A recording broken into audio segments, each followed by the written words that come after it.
dowladda federaalka Soomaaliya ama jeclaada ama ha jeclaanina war khasab bay inagu tahay Soomaaliya inaynu wada hadallo yeelano laakiin halka duleedka intaan istaago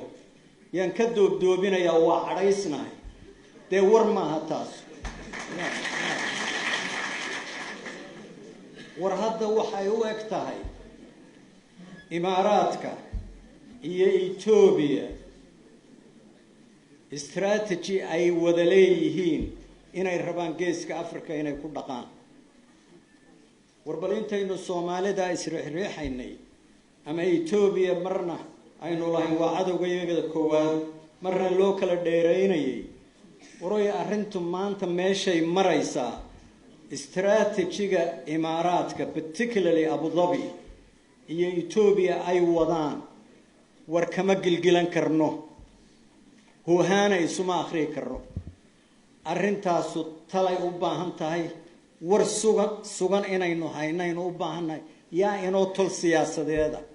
yaa inoo ehla yaa inoo hiilanaya yaa inoo arrinteena u dhiibanayna bahasho hadday noqoto innaka baa halka isu muuqano is xabeebinayno oo cid inaga fiicanaba ma jirto war waa la inaga fiican yahay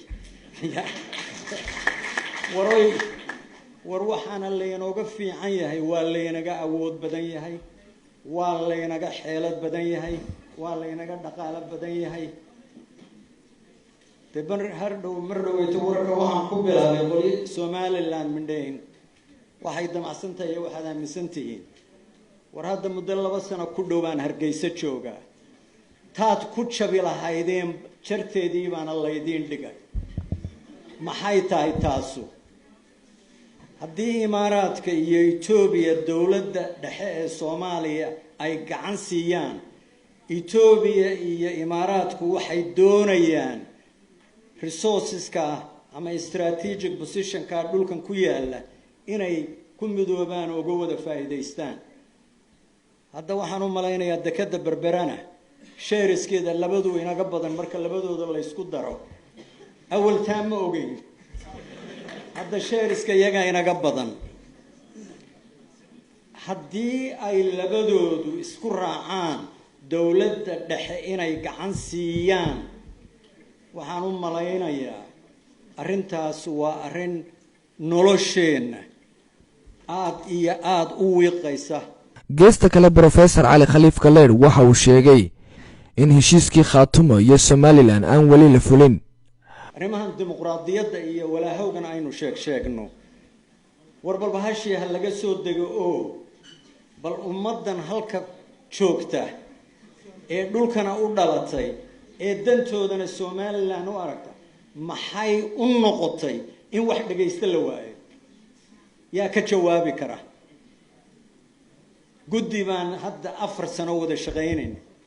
waxa la waxaan isku diidanahay ma jirto bishii June sanadkii horana 13 qodob bay heshiiskii hore ahaa waaba sii balbalaadino 22 qodob baanu ka dhignay